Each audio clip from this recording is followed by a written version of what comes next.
শুভেচ্ছা দর্শক, আমন্ত্রণ জানাচ্ছি চ্যানেল 24 এর নিয়মিত আয়োজন প্ল্যানেটারি হেলথ একাডেমিয়া সুরক্ষায় প্রতিদিন অনুষ্ঠানে পাওয়ার্ড বাই ইউনাইটেড হসপিটাল। দর্শক, উচ্চ রক্তচাপ বা হাইপারটেনশন এটাকে বলা হয় নীরব ঘাতক। সারা পৃথিবীতে কোটি কোটি মানুষ এই নীরব ঘাতকে আক্রান্ত হয়ে মারা যান। আমরা আজকে আলাপ করব উচ্চ রক্তচাপ নিয়ন্ত্রণে বাংলাদেশের সাম্প্রতিক সাফল্য নিয়ে। আমাদের বাংলাদেশে 2018 সাল থেকে একটি বিশেষ প্রকল্পের মাধ্যমে 200 উপজেলায় একটি উদ্যোগ নেওয়া হয় এবং তার মাধ্যমে আমরা বুঝতে পারছি যে অনেকগুলো ফ্যাক্টর আছে যেগুলোকে নিয়ন্ত্রণের মাধ্যমে আমরা উচ্চ রক্তচাপকে নিয়ন্ত্রণে আনতে পারি আমাদের সাধারণ মানুষের, এবং এর মাধ্যমে উচ্চ রক্তচাপ জনিত যে মৃত্যু তাকে প্রতিহত করতে পারি। কিন্তু আমাদের যেতে হবে আরও অনেক দূর, এবং কোন কোন জায়গায় আমাদের কাজ করা বাকি আছে সেগুলো আমাদের জানতে হবে। তাই আজকে আমাদের আলোচ্য বিষয় উচ্চ রক্তচাপ নিয়ন্ত্রণের সাফল্য আরও যা করণীয়। এ বিষয়ে কথা বলার জন্য 3 জন বিশেষজ্ঞ আমাদের সাথে উপস্থিত হয়েছেন। আমরা তাদের সাথে আলাপচারিতায় যাচ্ছি। স্টুডিওতে আমাদের সাথে উপস্থিত আছেন ডাক্তার সোহেল রেজা চৌধুরী। তিনি অধ্যাপক ও বিভাগীয় প্রধান, এপিডেমিওলজি ও গবেষণা বিভাগ, ন্যাশনাল হার্ট ফাউন্ডেশন হাসপাতাল ও Research Institute. Doctor Sohel Reza Chowdhury, স্বাগত জানাচ্ছি অনুষ্ঠানে। ধন্যবাদ। অনলাইনে আমাদের সাথে যুক্ত হয়েছেন 2 জন অতিথি। আছেন অধ্যাপক ডাক্তার মোহাম্মদ রোবেদ আমিন, তিনি line director non communicable diseases স্বাস্থ্য অধিদপ্তর। অধ্যাপক রোবেদ আমিন, আপনাকে স্বাগত জানাচ্ছি অনুষ্ঠানে। ধন্যবাদ। We are very happy to get Dr. Renu Garg. She is the Senior Vice President, Cardiovascular Health, Resolve to Save Lives, USA. Dr. Renu Garg, welcome to our program. Thank you. Pleasure to be here. Thank you. Doctor Sohel Reza Chowdhury, আপনাকে দিয়ে শুরু করছি। আমরা যেটা বলছিলাম যে উচ্চ রক্তচাপের ঝুঁকি অনেক এবং তার কারণে মৃত্যুও ঘটছে আমাদের দেশে প্রচুর, কিন্তু একটি সাফল্য এসেছে সাম্প্রতিককালে। আমরা প্রথমে ওই উচ্চ রক্তচাপের ঝুঁকি এবং তারপর যে সাফল্য আপনারা পেলেন সেটি সম্বন্ধে একটু জেনে নিচ্ছি আপনার কাছ থেকে। ধন্যবাদ। আজকে তো ওয়ার্ল্ড স্ট্রোক ডে, এবং আমার মনে হয় স্ট্রোকের একটা অন্যতম কারণ হচ্ছে উচ্চ রক্তচাপ। সুতরাং এটা খুবই সময় উপযোগী বা আজকের দিনের জন্য খুব চমৎকার আলোচনা বলে আমি মনে করি। ধন্যবাদ এই আয়োজনের জন্য। এখন প্রথমে যদি আমরা বাংলাদেশে রোগশোকের ধরনটা দেখি, আমরা দেখেছি যে গত কয়েক দশক যাবৎ আমাদের দেশে রোগশোকের ধরন পাল্টে গেছে। এটা আগে আমরা ইনফেকশাস ডিজিজে মারা যেতাম, আমাদের আক্রান্ত হতাম বেশি। বর্তমানে আমরা অসংক্রামক রোগ যেমন হৃদরোগ, স্ট্রোক, ক্যান্সার ইত্যাদি, ডায়াবেটিস ইত্যাদি রোগে বেশি আক্রান্ত হচ্ছি। এবং আমাদের দেশে এখন যে সমস্ত মৃত্যু হচ্ছে তার বেশিরভাগ মৃত্যু হচ্ছে কার্ডিওভাস্কুলার ডিজিজ, যেটা হৃদরোগ এবং স্ট্রোক সমন্বয়ে আমরা কার্ডিওভাস্কুলার ডিজিজ বলছি। এবং এর মধ্যে অনেক মৃত্যু, প্রায় 40% মৃত্যুই হচ্ছে অকাল মৃত্যু, মানে আমরা 70 বছর আগেই আমাদের লোকজন মারা যাচ্ছে হার্ট অ্যাটাকে অথবা স্ট্রোকে। হ্যাঁ, এবং আমরা দেখেছি বিভিন্ন গবেষণায় আমরা দেখেছি যে এই স্ট্রোক এবং হার্ট অ্যাটাকে মৃত্যু আসলে শুধু শহরাঞ্চলে না, সারা বাংলাদেশ জুড়ে একই চিত্র আমরা দেখতে পাচ্ছি। এখন কেন হচ্ছে আমরা যদি বলি স্ট্রোক, এবং বেশ কিছু রিস্ক ফ্যাক্টর আমরা জানি। কিছু আছে জীবন আচরণজনিত, কিছু আছে আমাদের ফিজিওলজিক্যাল। তো সাধারণভাবে আমরা দেখেছি যে যদি আমাদের ওজন বেড়ে যায় বা আমরা স্মোক করি, আমরা যদি খাবার দাবারে যদি আমরা অস্বাস্থ্যকর খাবার নিই, ফিজিক্যাল অ্যাক্টিভিটি না করা হয়, এগুলো হচ্ছে আমার জীবন আচরণজনিত। এর কারণে আমাদের উচ্চ রক্তচাপ বা ডায়াবেটিস হচ্ছে, এবং ডায়াবেটিস থেকে স্ট্রোক এবং হার্ট অ্যাটাক হচ্ছে। সুতরাং আমাদের জীবন আচরণও পাল্টে গেছে, স্ট্রোকের মাত্রাও হার্ট ডিজিজের উচ্চ রক্তচাপের মাত্রাও বেড়ে গেছে। এবং যেটা হচ্ছে যে উচ্চ রক্তচাপ এখন প্রায় 23% লোকের উচ্চ রক্তচাপ আছে বাংলাদেশে, অ্যাডাল্ট প্রাপ্তবয়স্কদের। তো সেটা হিসাব করলে প্রায় 2 কোটি লোকের বাংলাদেশে উচ্চ রক্তচাপে ভুগছে। এবং সবচেয়ে দুঃখের কথা যেটা হচ্ছে যে উচ্চ রক্তচাপের আসলে তো কোনো সাইন সিমটম নেই, এই জন্য মানুষজন চিকিৎসা নিতে আসে না। এই জন্য এটা যদি না মাপে কেউ তাহলে ধরা পড়ে না। তো যেটা হচ্ছে যে এই জন্য প্রায় অর্ধেক লোকই আসলে জানে না তার যে রক্তচাপ আছে। আরেকটা যেটা হচ্ছে যে যারা জানে তারাও ঠিকমতো চিকিৎসা নেয় না, এবং যারা চিকিৎসা নিচ্ছে তাদেরও কন্ট্রোল খুব কম হয়। তো একটা গবেষণায় আমরা দেখেছি, আমাদের দেশের গবেষণাতেই, যে মাত্র 14 থেকে 15% লোক আসলে যারা উচ্চ রক্তচাপের রোগী তারা আসলে ব্লাড প্রেশার কন্ট্রোল করছে। তো এই ব্যাকগ্রাউন্ডে আমাদের সরকারও এই ব্যাপারে অবহিত আছেন, এবং এই ব্যাকগ্রাউন্ডেই আমাদের লাইন ডিরেক্টর কী বলে নন কমিউনিকেবল ডিজিজ ডিজিএইচএসের সাথে একটা প্রকল্প নেওয়া হয়েছে, যেটা হচ্ছে যে এনসিডি উপজেলা হাসপাতালগুলোকে এই উচ্চ রক্তচাপ এবং ডায়াবেটিস চিকিৎসা আগেও দেওয়া হতো, আরও সমন্বিতভাবে যেন দেওয়া যায় সেই ব্যবস্থাটা করা হয়েছে। তো সেখানে বিভিন্ন এনজিও জড়িত আছে এর মধ্যে। হার্ট ফাউন্ডেশন, আমরা হার্ট ফাউন্ডেশনের পক্ষ থেকে প্রায় 4 বছর যাবৎ নন কমিউনিকেবল ডিজিজ কন্ট্রোল ডিজিএচের সাথে কাজ করছি, এবং সেটার কাজ করার মাধ্যমে আমরা WHO একটা প্যাকেজ আছে সেটা আমরা ইমপ্লিমেন্ট করেছি। সেটার আমরা বেশ একটা ভালো ফলাফল পেয়েছি, যেটা আপনাদের সাথে আগে শেয়ার করেছি, যে বেশ ভালো সংখ্যক লোক আমাদের এখানে এসে চিকিৎসা নিচ্ছেন, উপজেলা হাসপাতালে এসে চিকিৎসা নিচ্ছে, এবং তাদের রক্তচাপটা একটা কন্ট্রোলের মধ্যে আমরা নিতে পেরেছি। সেটা প্রায় আমাদের এখান থেকে যারা চিকিৎসা নিচ্ছেন তাদের প্রায় 60% বা 60 ভাগ রোগ আসলে কন্ট্রোলে আছেন। তো সেটা আমরা মনে করি একটা বড় অ্যাচিভমেন্ট আমাদের। ওকে, অনেক অনেক ধন্যবাদ doctor Sohel Reza Chowdhury. Dr. Renu Garg, I will come back to you. Dr. Sohel Reza Choudhury has illustrated how the initiatives in Bangladesh became very successful, and almost 60% people here are now under treatment and they're controlling their blood pressure. If you consider this scenario in Bangladesh, how it fits in global picture, and I'm sure that Resolve to Save Lives, RTSL, the organization which you are representing, it works in different countries, and how you compare the success in Bangladesh with the stories of other countries. In fact, the program in Bangladesh has been very successful. The Bangladesh Heart Hypertension Control Initiative, led by the Ministry of Health in partnership with the National Heart Foundation and Resolve to Save Lives, has been an example of how we can treat hypertension well within the primary healthcare system in a low and middle income country with limited resources. Some of the successful factors that have led to this very good control rate of 60% among people who are being treated is that there is a standard clinical protocol for treatment of hypertension within the primary healthcare centers, and that medicines are being provided free of cost to patients.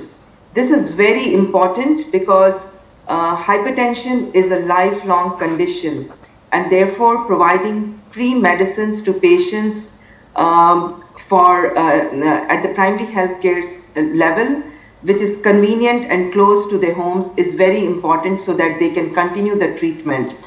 The other important factor that has led to the success of this program is that there's a simple digital app that helps to track the blood pressure control among patients. It helps the health workers to know that the patient who's being treated is being controlled. It helps to improve the quality of care for the patient. It also helps the program manager to know that what is the level of blood pressure control in the communities they're implementing the program, as well as to see if medicines are available to treat the patients. So these are some of the very important factors that have led to the success of the program, and we are very pleased to partner with the Ministry of Health and National Heart Foundation in this program. Thank you, Dr. Renu Garg. We'll come back to you. Especially, we will also like to learn about Resolve to Save Lives activities here in Bangladesh and also around the globe. Thank you for your partnership with the local partners here in Bangladesh. অধ্যাপক doctor Mohammad রুবেদ আমিন sir, আপনার কাছে একটু আসি যে বোঝাই যাচ্ছে সরকারের একটা বড় রকমের ইনভলভমেন্ট ছিল আমাদের স্বাস্থ্য মন্ত্রণালয়ের এই যে উদ্যোগটা নেওয়া হয়েছে। আপনি যদি একটু বলেন যে কী ধরনের মনস্তাত্ত্বিক কী ধরনের ইন্সপিরেশন ছিল আপনাদের জায়গা থেকে এই উদ্যোগটি নেওয়ার জন্য, এবং এখান থেকে যেই ফলাফল এসছে সেটাকে আপনারা ইন্টারনালি কিভাবে মূল্যায়ন করছেন এখন পর্যন্ত? ধন্যবাদ। প্রথমেই বিশ্ব যোগ দিবসের প্রাক্কালে আজকে এই চমৎকার অনুষ্ঠান আয়োজন করার জন্য আমি এনসিডিসির তরফ থেকে সকলে যারা উপস্থিত আছে সবাইকে ধন্যবাদ জানাচ্ছি এবং সাধারণ মানুষজনকে আমি ধন্যবাদ। আমি বলবো, দেখেন, সরকারের একটা অত্যন্ত মহৎ উদ্যোগ ছিল যে আমরা যখন একটা সময়ে চলে এসেছি যেখানে সংক্রামক এবং অসংক্রামক রোগ দুটো নিয়েই আমাদেরকে চলতে হচ্ছে। কোনো কোনো দেশে এমন আছে যে সংক্রামক রোগ অনেক কমে গেছে, অসংক্রামক রোগটাই অনেক বেশি সমস্যা। এখানে কিন্তু আমাদের অবস্থানটা একটু ভিন্ন।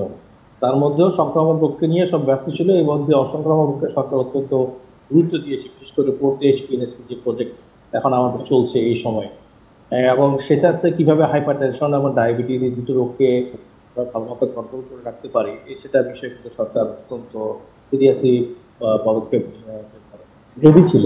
এর মধ্যে আমাদের তো শৈলজা চৌধুরী স্যার বলেছেন, দেখেন যে আমাদের প্রায় 23 থেকে 24% মতো রোগী আছে যারা হাইপারটেনসিভ।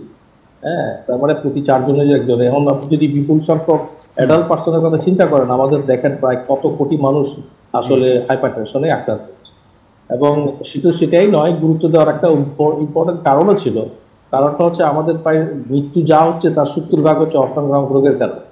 এবং আপনি সমগ্র মৃত্যুর ভিতর 34%, 34% হচ্ছে শুধুমাত্র কার্ডিওভাস্কুলার, মানে স্ট্রোক। আজকে যে স্ট্রোক দিবস নিয়ে আলোচনা হচ্ছে সেটার কারণে, অথবা হার্ট অ্যাটাক অথবা হৃদরোগের কারণে। যদিও আমাদের বাংলাদেশের সাধারণ মানুষরা এখন হার্ট অ্যাটাক অথবা স্ট্রোক সবগুলোকেই স্ট্রোক বলছে, কিন্তু মূলত কিন্তু এটা পার্সেন্টেজ 34%। আমি বলবো সেক্ষেত্রে এত বিপুল সংখ্যক মানুষকে আপনি সার্ভিস দেওয়ার জন্য আমাদের সরকারের যে লিমিটেশনের কথা রেণু গার্গ বলেছেন, যে সেটা তো সম্ভব নয়। সেই জন্য আমাদেরকে আসলে পিপিপি পদ্ধতিতে যেতে হবে। এটা বলা ছিল যে পাবলিক প্রাইভেট পার্টনারশিপের মাধ্যমে যেন আমরা কাজ করি।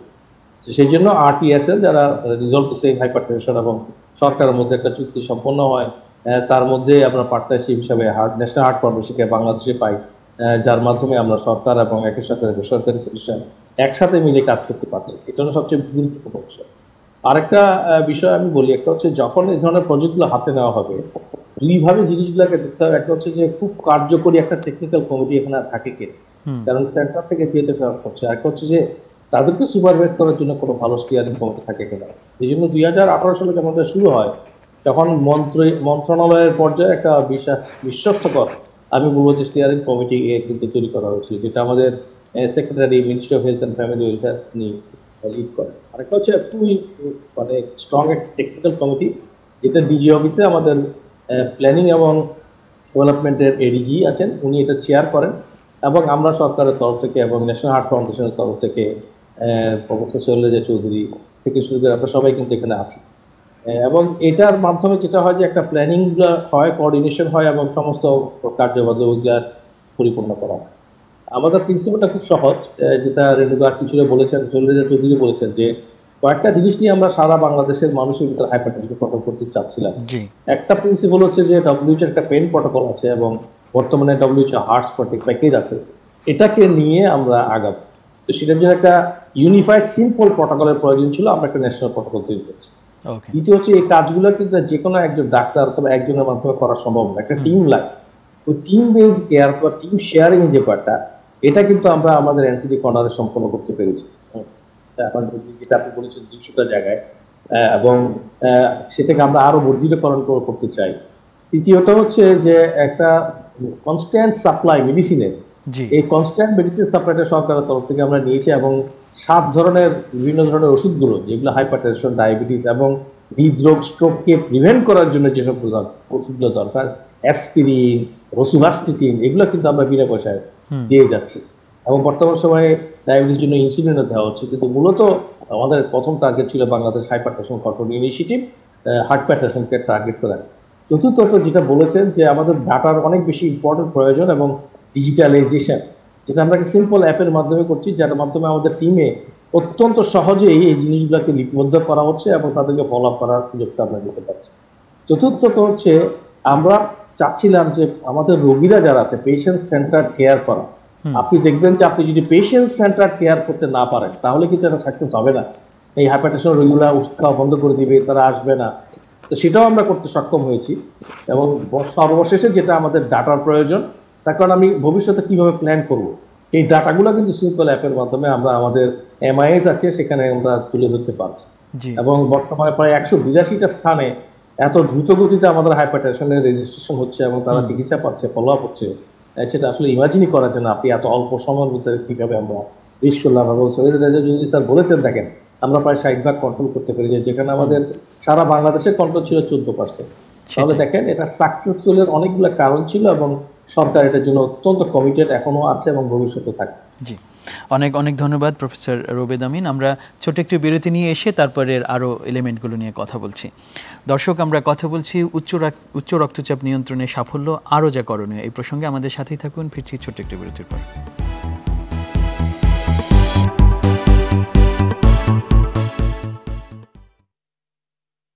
কাছে আসতে চাচ্ছি, আমরা আপনাদের কথার সূত্রে জেনেছি যে যেখানে মাত্র 14-15% মানুষ আমাদের উচ্চ রক্তচাপ নিয়ন্ত্রণে রাখতে পারে ন্যাশনালি, আপনাদের যে প্রজেক্ট যেখানে আপনারা এটা বাস্তবায়ন করেছেন সেখানে এটার হার 60%, এটা ঈর্ষণীয় সাফল্য বলতে হবে।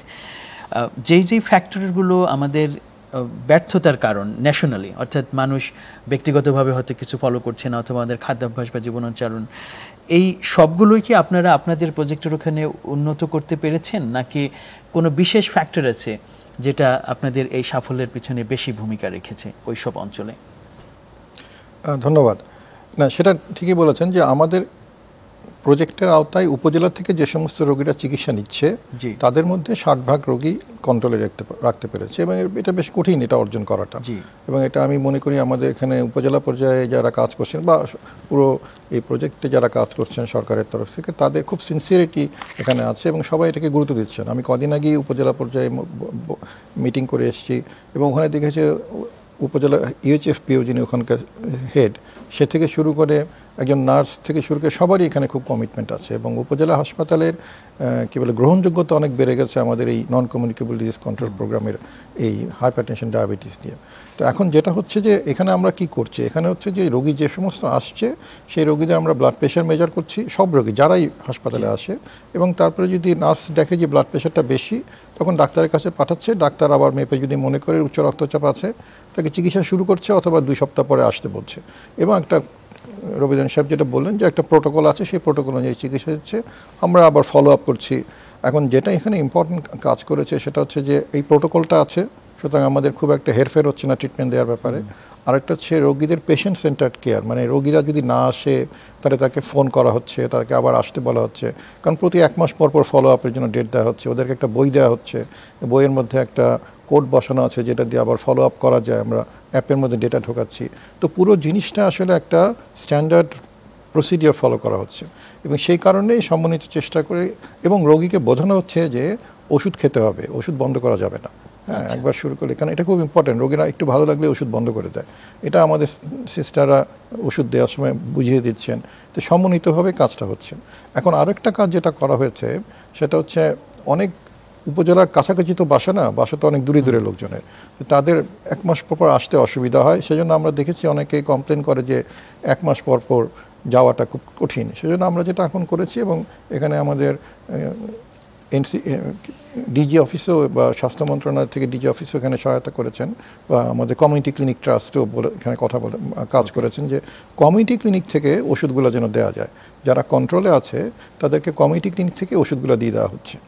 আরেকটা গুরুত্বপূর্ণ পরিবর্তন এসছে যে আগে ওষুধ দেওয়া হতো 7 দিনের, এখন আমরা ওষুধ 30 দিনে দেওয়া হচ্ছে, এবং কোনো জায়গায় চেষ্টা করা হচ্ছে আরও বেশি দেওয়া যায় কিনা যারা কন্ট্রোলে আছে।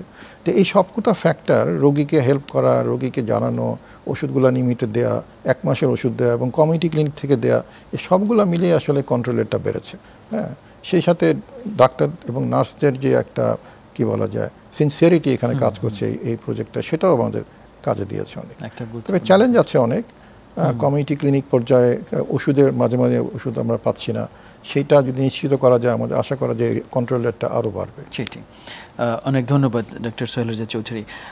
অধ্যাপক মোহাম্মদ রোবেদ আমিন, আপনার কাছে একটু আসি যে সোহেল রেজা চৌধুরী যেটি বললেন, আসলে এখানে একটা বড় ভূমিকা রেখেছে অ্যাক্সেস টু মেডিসিন, যেটা যে এমনিতে যাদের হয়ে গেছে উচ্চ রক্তচাপ যাদের আছে তাদের তো আসলে মেডিসিনের আওতায় আনতেই হবে এবং রেগুলার ফলো আপের ভিতরে থাকতে হবে। যাদের হয়নি তাদের জন্য হয়তো অন্য প্রিভেন্টিভ মেজার আপনারা নিতে পারছেন। তাহলে access to medicine it's probably the most instrumental element এই সাকসেস রেট সেটার জন্য। এটি কতখানি সাস্টেইনেবল আসলে, কারণ যেই 7টি মেডিসিনের কথা বলেছেন বা আরও যদি বাড়াতে হয়, এটি সরকারের পক্ষে কিভাবে এটিকে সাস্টেনেবল করা যায়, মেনটেন করতে হবে, এবং যদি করতে হয় ভবিষ্যতে আরও দেশব্যাপী যদি এটাকে বিস্তার করতে চান তাহলে আপনারা কি ধরনের প্রস্তুতি নেবেন বলে আপনারা মনে করছেন? হ্যাঁ, ধন্যবাদ। আমি বলবো যে আমাদের এই যে সাকসেসফুল প্রোগ্রাম, এটা তো দেশে না আন্তর্জাতিকভাবেও স্বীকৃত আছে, জি, কিন্তু পাশাপাশি আমি যে চ্যালেঞ্জের কথা বলবো এটা অত্যন্ত সিরিয়াস একটা ইস্যু। এটা হচ্ছে যে আমাদের মেডিসিন, এবং আমরা দেখেছি যে আমাদের যেসব স্থানগুলোর কাজ হয় সেখানে মাঝে মধ্যে আমরা স্টক আউট অফ মেডিসিন দেখতে পাচ্ছি। এবং আপনি যদি আমাদের প্রোগ্রামেও আসেন তাহলে দেখতে পাবেন যে প্রতিনিয়ত বিভিন্ন উপজেলা স্বাস্থ্য কমপ্লেক্স থেকে প্রায় কন্টিনিউয়াস কনস্ট্যান্ট একটা প্রেশার যাচ্ছে যে আমাদেরকে ওষুধ শেষ, ওষুধ আমাদেরকে দিতে হবে। কারণ আপনি দেখেন যে আমাদের প্রায় এখন 3 লক্ষের কাছাকাছি পেশেন্ট হয়ে গেছে এই আওতাধীন। তাহলে এই 3 লক্ষাধিক হাইপারটেনশনের পেশেন্টকে প্রতিদিন যদি 3 লক্ষ ওষুধ লাগে, তাহলে 1 মাসে কতটুকু লাগবে, এবং আপনি যদি বছরকে বছর চিন্তা করেন, এবং সেটা তো লাইফ টাইম ডিজিজ, তাহলে বুঝতে পারছেন ওষুধের ডিমান্ডটা আসলে কত বিশাল হতে পারে।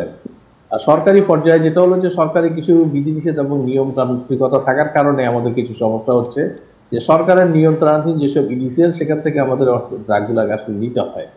তো এসেনশিয়াল যে ড্রাগ কোম্পানি লিমিটেড, এটা তো আসলে একটাই কোম্পানি, এবং তাদেরকে অসংখ্য অপারেশনাল প্ল্যান এবং অসংখ্য লোককেই আসলে ওষুধের জন্য দিতে হয়, সাপ্লাই দিতে হয়, ডিস্ট্রিবিউট করতে হয়। এটা একটা বিশাল সায়েন্স, এবং সেটা শুধুমাত্র এদের পক্ষে করা সম্ভব হচ্ছে না। আমরা ওষুধ কিনতে হচ্ছে, যে ওষুধ কিনে আমরা 1 বছরে একবার, কারণ সরকারের বিধিনিষেধের কারণে, এবং তারপর সেটা ডিস্ট্রিবিউশন করতে হয়। এখন যখন ওরা ডিস্ট্রিবিউশন করে, সেই ডিস্ট্রিবিউশনটা সারা বাংলাদেশ ব্যাপী দিতে হচ্ছে, কারণ নেটওয়ার্কটা তো এখন সারা বাংলাদেশে ছড়িয়ে যাচ্ছে। 200টার ভবিষ্যৎ হয়তো আরো বেশি হবে। এখন এইসব স্থানগুলোতে ছাড়াও অন্যান্য স্থানগুলোতে যেসব এনসিডি কর্নার আমরা তৈরি করছি, যেটাতে রিজলভ টু সেভ হাইপারটেনশনের কাজ এখন হচ্ছে না, কিন্তু মানুষ তো হাইপারটেনশনের সার্ভিস পাচ্ছে এই এনসিডি কর্নারের মাধ্যমে, তাদেরকেও ওষুধ দিতে হচ্ছে। তাহলে এই ওষুধ দেওয়াটা নিয়ে তাদের ভিতরে যে সক্ষমতার প্রয়োজন হয় সারা বাংলাদেশে একসঙ্গে, বিশাল একটা সক্ষমতা, কিন্তু এটা কিন্তু করতে না পারার কারণে মাঝে মধ্যে আমরা দেখছি বিভিন্ন স্থানটাতে ওষুধের সংকট হয়ে যাচ্ছে। তো এটাকে রিজলভ করার জন্য কিছুক্ষণ আগে শৈলজা চৌধুরী স্যার বলেছেন যে দেখেন কমিউনিটি ক্লিনিক থেকে আমরা ড্রাগগুলো দিতে পারি কিনা 1 মাস 2 মাস 3 মাসে, সেটার জন্য একটা ব্যবস্থা, এবং কমিউনিটি ক্লিনিক ট্রাস্ট এবং বাংলাদেশ সরকার এই সুযোগটা নিয়েছেন, এবং এই বছর তারা কিন্তু ওষুধ কিনবেন এবং সেখান থেকে ওষুধ দেওয়া হবে। তার মানে অনেকগুলো রোগীকে আসলে এনসিডি কর্নার উপজেলা স্বাস্থ্য কমপ্লেক্সে আসতে হবে না, কমিউনিটি ক্লিনিক থেকে নিয়ে ওনারা ব্লাড প্রেশার ব্যাকআপ করবেন, ভালো থাকে ওষুধ খেয়ে যাবেন, এবং 1 মাস 2 মাস পরে এখান থেকে এসে ওষুধ দিয়ে যাবেন। এটা একটা ভালো উদ্যোগ হয়েছে। পাশাপাশি উপজেলা স্বাস্থ্য কমপ্লেক্স এটা কিন্তু নিজেরা ওষুধ কিনতে পারে, তারাও যদি একই সঙ্গে ওষুধ কিনতে পারে, আমরাও যদি গভর্নমেন্টের এনসিডি কর্নারের প্রোগ্রাম থেকে ওষুধ কিনতে পারি, সবাই মিলে যদি সমন্বিতভাবে কাজ করা যায়, তাহলে হয়তো ওষুধের সমস্যার সমাধান করা যাবে। পাশাপাশি আমি বলবো যে ইডিসিএল এর যদি সক্ষমতা অনেক বেশি দ্রুত বৃদ্ধি করতে না পারা যায়, অন্য কোনো ব্যবস্থা করা যাবে কিনা, অর্থাৎ তাদেরকে একটা ক্যাপাসিটি যতটুকু আছে এই ক্যাপাসিটি ম্যানুফ্যাকচারিং বা ডিস্ট্রিবিউশন তাদেরকে দিয়ে বাকিটা অন্যদের মাধ্যমে আমরা কিনতে পারি কিনা। প্রাইভেট অনেক অর্গানাইজেশন আছে যারা তৈরি করতে পারে, কম মূল্যে হতে হবে, সাশ্রয়ী হতে হবে, তার কারণ আপনাকে তো সারা জীবন ওষুধ দিতে হচ্ছে, তাই না? এই ধরনের যদি আমরা ডেভেলপমেন্ট করতে পারি, তাহলে ভবিষ্যতে আমরা হয়তো ওষুধের সমস্যার সমাধান করতে পারবো। বর্তমানে এটাই আমাদের জন্য সবচেয়ে বড় একটা চ্যালেঞ্জ বলে আমি মনে করি। সেটি অনেক ধন্যবাদ ডক্টর রবিদ আমিন বিষয়টি পরিষ্কার করার জন্য। Doctor Renu Garg, the crisis that we are discussing here, we are very happy that we got a very good success from the project that's been running here. But at the same time, the access to medicine and the lifelong access to medicine is a huge challenge. In your experience, wherever resolve to save lives are working in other countries, for example, in African countries or other developing countries, what's the other solutions that you can propose to ensure that the people who need medicine will actually have access to medicine lifelong? Is there anything that you can share? In fact, that's absolutely correct. Medicines, regular supply of medicines and making sure that patients receive medicines when they come to visit the health facility is absolutely critical for controlling blood pressure. This is a challenge everywhere around the world. In Bangladesh, the cost of treating hypertension is half of all cost. The treatment cost is from cost of medicines. So one thing that can be done is to reduce the prices of medicines further. In fact, the clinical protocol that is being used in Bangladesh, the first line of medicine is amlodipine, which is one of the most cost-effective medicines to treat hypertension and very effective. In terms of what leads to success and what are some of the lessons to learn from other countries, what we have seen is if medicines are provided as part of the universal health care coverage program of the country, that free of cost to the patients and provided for more than 1 month at a time, that helps to improve adherence and for the patients to take medicines regularly. But this is a challenge all over the world, and we the government can do more to to provide medicines free of cost as close as possible to the patients' homes as possible, so that they can continue to take medicines lifelong. Thank you, Dr. Renu Garg. It's a challenge, and obviously I think collectively we have to find a way to solve the challenge here in Bangladesh, also all over the places. Thank you so much. We'll come back after a short break. দর্শক, আমরা কথা বলছি উচ্চ রক্তচাপ নিয়ন্ত্রণে বাংলাদেশের সাম্প্রতিক সাফল্য প্রসঙ্গে। আমাদের সাথেই থাকুন, ফিরছি ছোট্ট আরেকটি বিরতির পর। দেশে সরকার দিচ্ছে ফ্রি মেডিসিন, কিন্তু সেটি সরকারের জন্য একটা বার্ডেন। এখানে নিশ্চয়ই সবচেয়ে গুরুত্বপূর্ণ হচ্ছে আমরা উচ্চ রক্তচাপ নিয়ন্ত্রণের যেই প্রিভেনশন, যেটা অর্থাৎ প্রতিরোধ, যেটা সেখানে গুরুত্ব দেওয়া। আপনারা যেই উদ্যোগ নিয়েছিলেন, যেটা এই 200 উপজেলায় করা হয়েছে, সেখানে প্রিভেনশনের ব্যাপারে কি কি মেসেজ মানুষজনকে দেয়া হয়েছে এবং এটাকে আরও বেশি মানুষের কাছে পৌঁছানোর জন্য কি কি পদক্ষেপ নেবেন সামনে? ধন্যবাদ। একটা জিনিস আমাদের পরিষ্কার ধারণা থাকা দরকার, যে যার উচ্চ রক্তচাপ একবার হয়ে গেছে তার কিন্তু ওষুধ খেতে হবে। ওষুধ না খেলে এটা কন্ট্রোল করাটা ডিফিকাল্ট। হ্যাঁ, যদি খুব শক্তভাবে সে লাইফস্টাইল মেনটেন করে, ওজন একেবারেই কমিয়ে দেয় এবং এক্সারসাইজ রেগুলার করে, তাহলে হয়তো ওষুধের মাত্রা কমিয়ে আনা যায় বা ওষুধ বন্ধ করা যায়, কিন্তু বেশিরভাগ ক্ষেত্রে সেটা সফল হয় না। সেজন্য ওষুধটা খেতে হবে, এটা প্রধান।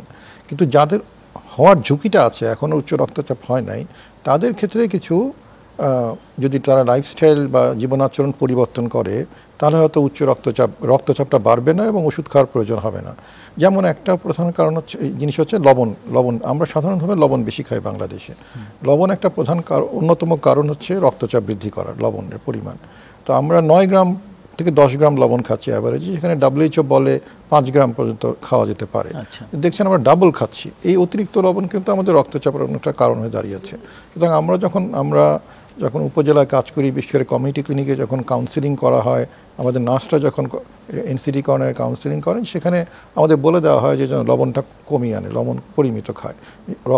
রোগীকেও বলা হয় এবং সাধারণ জনগণের মাঝেও এটা ক্যাম্পেইন করে, বিভিন্ন ক্যাম্পের মাধ্যমে বলা হয়। কমিউনিটি ক্লিনিকে এটা ট্রেনিংও দেওয়া আছে, ওরা যেন লবণের কথাটা বলে, লবণ কম খাবে। এটা শুধু মানুষকে বললেও হবে না, আমরা কি খাচ্ছি সেটাতে কি পরিমাণ লবণ আছে সেটাও দেখতে হবে। আমরা তো আজকাল প্রসেস ফুড বেশি খাই। এখন প্রসেস ফুডের চয়েসটাও আমরা খাওয়াটাও বন্ধ করতে পারবো না। যেটা করতে হবে যে প্রসেস ফুডগুলোতে যেন লবণের মাত্রা কম থাকে, সেটা আইন বা রেগুলেশন করে আমাদের নিরাপদ খাদ্য কর্তৃপক্ষ ইত্যাদি আছেন, তারা এই জিনিসটা দেখছেন। এবং আমরা কি খাচ্ছি সেটা যেন আমরা পরিষ্কার বুঝতে পারি, সেটাও আমাদের জানতে হবে। আমাদের লেভেলগুলো ঠিক থাকতে হবে।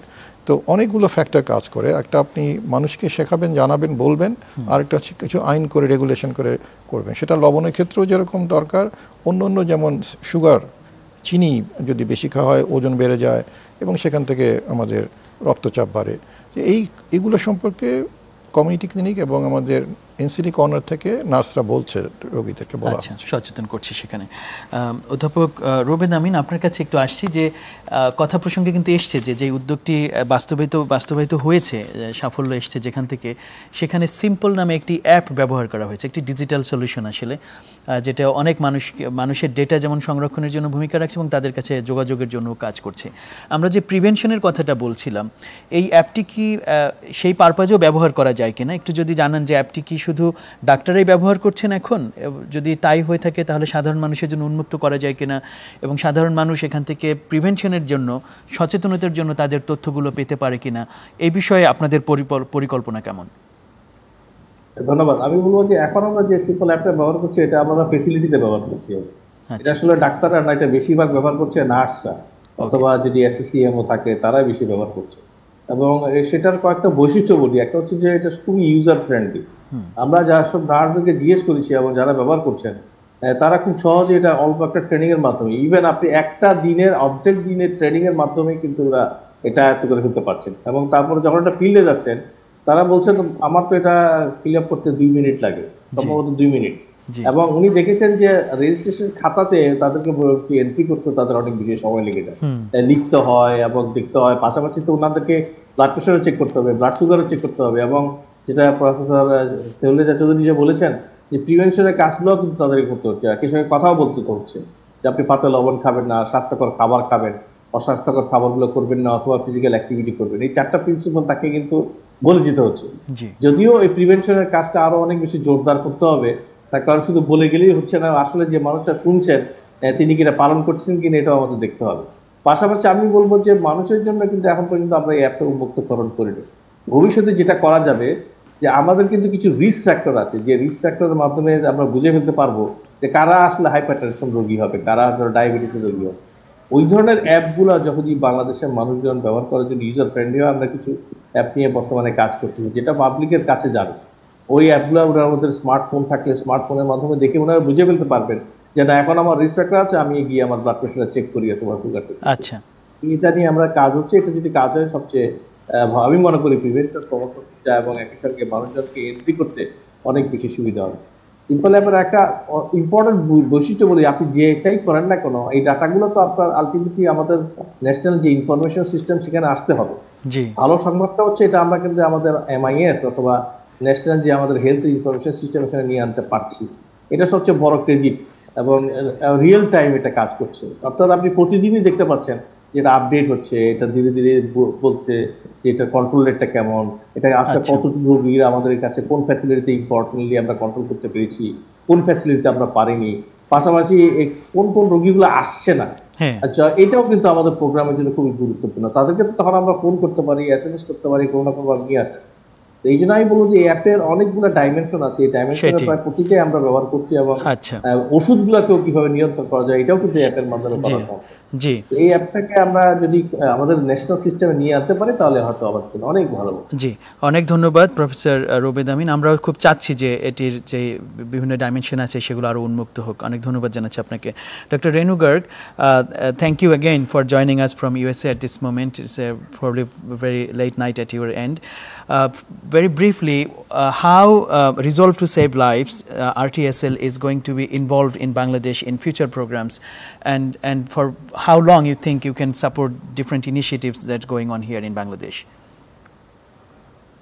Sure. We recognize that cardiovascular disease is a major problem in Bangladesh. 1 out of every 3 deaths in Bangladesh are from cardiovascular disease such as heart attack or stroke, and half of all strokes are caused from uncontrolled blood pressure. So we will continue to work and partner with the Ministry of Health and our partners National Heart Foundation to scale up the program for treatment of hypertension so that everyone in Bangladesh who has hypertension and needs care can have access to effective hypertension treatment. So we will partner for as long as needed to scale up the program, and also to improve quality of program through digital solutions. And we are also starting to look at how we can prevent hypertension in the first place by helping to reduce sodium intake or salt intake in the diet. Now we know that in Bangladesh, the consumption of salt in the diet is twice as much as what is recommended by WHO. And so this can be, we are looking at how we can support and partner with the Ministry of Health and National Heart Foundation and other partners to help to reduce sodium intake in the population, both through policy interventions such as, for example, helping to reduce sodium in the packaged food by policies such as putting limits to amount of salt that can be added to the packaged food. So that is one example. So going forward, we will be working both to help scale up hypertension treatment and reduce sodium intake in Bangladesh. Thank you so much, Dr. Renu Garg, for joining us. Hopefully, you will join us again in the future discussion. Thank you so much. Professor Rubed Amin, আপনাকে ধন্যবাদ জানাচ্ছি। Doctor Sohel Reza Chowdhury, ধন্যবাদ জানাচ্ছি আজকে join করার জন্য। দর্শক, শেষ করছি আজকের সুরক্ষায় প্রতিদিন। একটি সাফল্যের গল্প আসলে আমরা শুনেছি। আমাদের দেশে প্রায় 200 উপজেলায় উচ্চ রক্তচাপ নিয়ন্ত্রণে একটি প্রোগ্রামে ব্যাপক সাফল্য এসেছে। কিন্তু আমাদের ব্যক্তিগতভাবে আমরা যদি বাংলাদেশকে সহযোগিতা করতে চাই, তাহলে প্রিভেনশনের জায়গাটায় আমরা প্রত্যেকে এগিয়ে আসতে পারি আমাদের সঠিক জীবনাচরণের মাধ্যমে এবং আমাদের নিজেদের উচ্চ রক্তচাপ নিয়ন্ত্রণের মাধ্যমে। আপনারা সকলে সচেতন হবেন, সুস্থ থাকবেন, এই আশা রেখে শেষ করছি।